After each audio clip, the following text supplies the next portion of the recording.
Madam क्या नाम है आपका? मैं नितिका राव, कौन सी पार्टी से बिलोंग करते हैं? स्वाभिमानी सामाजिक संगठन भीमसेना की मैं महाराष्ट्र प्रदेश अध्यक्ष हूँ। मैडम, जिस तरह से कुछ ड्रग एडिक्ट को लेकर के और भिवंडी का वो मामला है जी, और शायद आपके कहे अनुसार ये भी था कि जो देवनार पुलिस चौकी के डीपी के लोग हैं उन लोगों ने वो कहीं से माल भी जब्त किया था, लेकिन उस माल को जो है झूठा करार दे दिया जी। तो अभी आप सीनियर से मिलने आई थी यहाँ के, किस तरह का आपके ट्वीट को लेकर के आश्वासन दिया और क्या बातचीत हुई? देखिए, ये 2 दिन पहले की बात है। मुझे फ़ोन आया और मुझे जानकारी मिली कि यहाँ पर गोवंडी में म्हाड़ा कॉलोनी में अम्लीय और मादक पदार्थों की बिक्री हो रही है, जिसमें एमडी, बटन, चरस, गांजा, कोकीन और हेरोइन जैसी चीज़ें शामिल है। और इसकी जानकारी मैंने पुलिस स्टेशन को भी दी थी कि इस तरह की चीज़ें यहाँ पर हो रही हैं बिक्री, इस पर प्रतिबंध लगना चाहिए। और इस संबंध में कई लोगों ने मुझे बताया, फिर मैंने पूछताछ की गोवंडी में, तो कई लोगों ने मुझे बताया कि यहाँ पर इस तरह की बिक्री हो रही है और उन लोगों की फ़ोटोज़ भी मेरे पास भेजी कि जो लोग बिक्री कर रहे हैं। तो इस संबंध में मैंने ट्वीट किया और ट्वीट के माध्यम से पुलिस तक ये बात पहुँचाई कि जल्दी से जल्दी इस इशू पर काम करके इस तरह की बिक्री करने वालों को तुरंत बंद कर दिया जाए। और पूरे महाराष्ट्र में भीमसेना नशा मुक्ति अभियान चला रही है, इसकी सभी को जानकारी है। सीएम साहब से भी हम बार बार अपील कर रहे हैं, गृह राज्य मंत्री उनसे भी अपील कर रहे हैं कि जितने भी ड्रग्स के माफिया हैं इनके ऊपर तत्काल कार्रवाई कर शीघ्र से शीघ्र उन्हें अरेस्ट किया जाए और ये पूरी तरह से बंद किया जाए।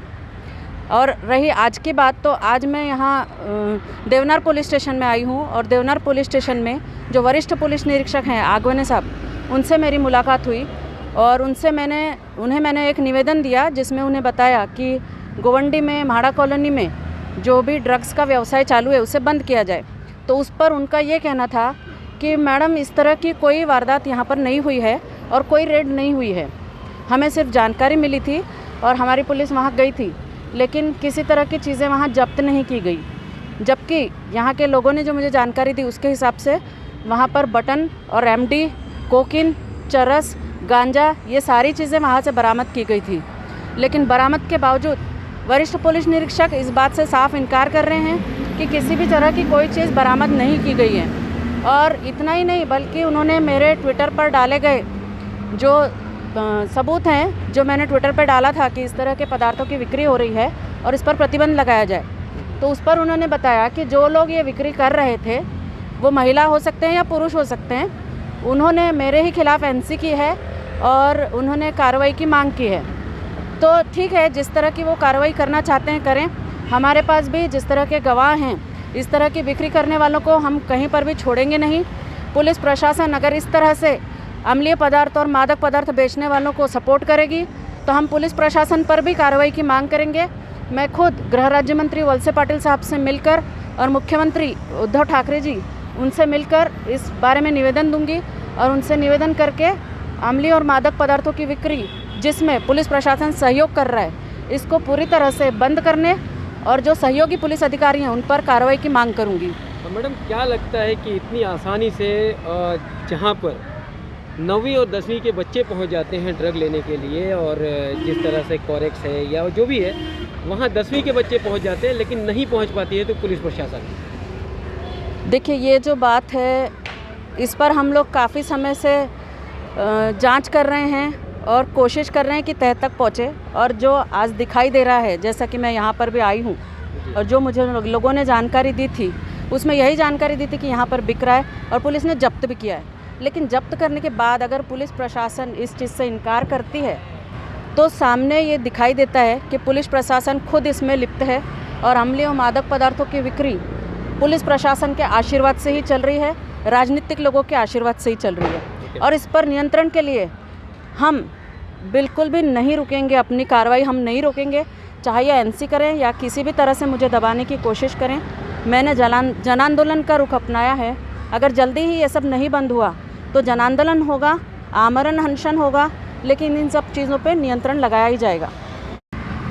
मैडम, ड्रग को ही लेकर के पिछले कई दिनों से आर्यन खान का भी मामला जो है सुर्खियों में है और यहाँ तक कि यहाँ के जो मंत्री हैं नवाब मलिक साहब जी, उन्होंने जो है सीधा समीर वानखेड़े साहब के ऊपर जो है आरोप लगाना शुरू कर दिया है। और हालांकि आर्यन खान के पास से भी किसी तरह का कोई ड्रग बरामद नहीं हुआ था, लेकिन फिर भी जो है एक मुस्लिम कास्ट का होने की वजह से उसको इस तरह से हाईलाइट किया जा रहा है। मैडम क्या कहेंगी, आर्यन खान के ऊपर जो आरोप लगाए गए हैं वो कहीं ना कहीं झूठे हैं या फंसाने की कोशिश की जा रही है, उनमें भी पुलिस मिली हुई है? देखिए, ये सीधा साफ दिखाई देता है कि इन सभी में पुलिस मिली हुई है।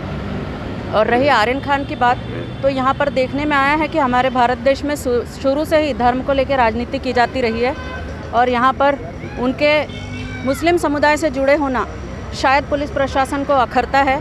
और यही कारण है कि हमेशा से देखने में आया है कि पुलिस प्रशासन मुस्लिम समुदाय को नक्सली घोषित कर देती है, आतंकवादी घोषित कर देती है, ड्रग माफिया घोषित कर देती है।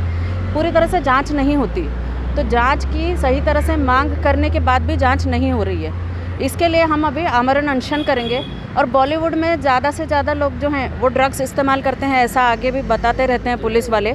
लेकिन वहाँ पर भी देखा गया है कि बड़े लेवल पे इनकी मांडवली होती है, जिसे मांडवली शब्द कहते हैं यहाँ मुंबई में।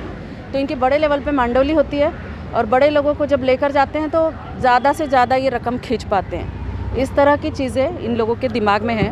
मैडम, मुंबई के जोनल डायरेक्टर, एनसीबी के मुंबई के जोनल डायरेक्टर और एनडीपीएस के केस को सबसे ज़्यादा हैंडल करने वाले समीर वानखेड़े जी, उनके लिए आप यहाँ को लेकर के, गोवंडी को लेकर के, गोवंडी के ड्रग माफियाओं को लेकर के क्या उनसे अपील करेंगी? क्योंकि जिस तरह से वो सुर्खियों में छाए रहते हैं जी, तो उसको लेकर के आप समीर वानखेड़े जी से गोवंडी को लेके क्या अपील करेंगी? मैं उनसे जल्दी ही खुद मुलाकात करने की कोशिश करूंगी और गोवंडी के लिए अपील करूंगी उनसे मैं कि यहाँ पे जिस तरह से चल रही है अम्लीय मादक पदार्थों की बिक्री, इतना ही नहीं, गुटखा, चरस, गांजा, बटन, कोरेक्स, हेरोइन, कोकिन, ये सारी चीज़ें बंद की जानी चाहिए। अगर अभी हम सामने टपरी पर भी देखेंगे इस पुलिस स्टेशन के, वहाँ पर भी गुटखा और तंबाकू के पदार्थ मिलते हैं। तो ये सारी चीज़ें बंद होनी चाहिए, लेकिन ये नहीं हो रही हैं। तो इस पर नियंत्रण ज़रूरी है। मैं उनसे भी अपील करूँगी। शहनशाह आलम है। शहनशाह भाई, जिस तरह से ये बताया जा रहा है कि गोवंडी के जो एरिया से कुछ सामान बरामद किए गए, नशीले पदार्थ बरामद किए गए, क्या जानकारी देंगे आप? भाई, संडे का दिन शाम 6, सवा 6 बज रहा था। संडे मतलब? हाँ। डेट क्या थी?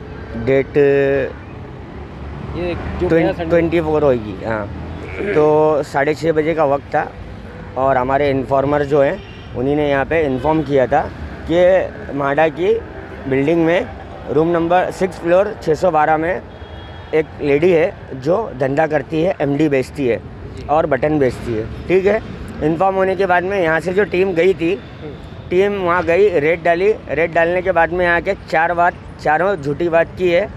एक बार बोली कि कोरोसिन मिली है, दोबारा बोली कि तुम लोग गलत एड्रेस पे गलत लोग को लेके आ गए। अगर गलत लोग को लेके आए होते तो वो जो बेचने वाली औरत है वो कैसे आती, जो रूम की मालिक है वो कैसे आती। और दूसरी बात, उसके बाद में ये बोले कि तुम लोग ने रखा है और तुम लोग ही उठवा रहे हो। तो ये 4 किस्म की बात हो गई और वो औरत को रिलीज़ कर दिया, वो अपने घर पे चली गई। और अब इनका ये बोलना है कि वो हम लोग के ऊपर उल्टा इल्ज़ाम लगा रही है कि मैं आत्महत्या कर लूँगी, मेरे पीछे लगे हैं और ऐसा वैसा, ये दुनिया भर की बहुत बातें हुई है। और हालांकि वो बेचती है। हम लोग को जैसे पता चला तो इन्फॉर्मर ने पूरी टीम लेके गए थे, उसमें शिंदे साहब की टीम थी और ताड़े साहब की, शिंदे साहब की टीम थी। डिटेक्शन की।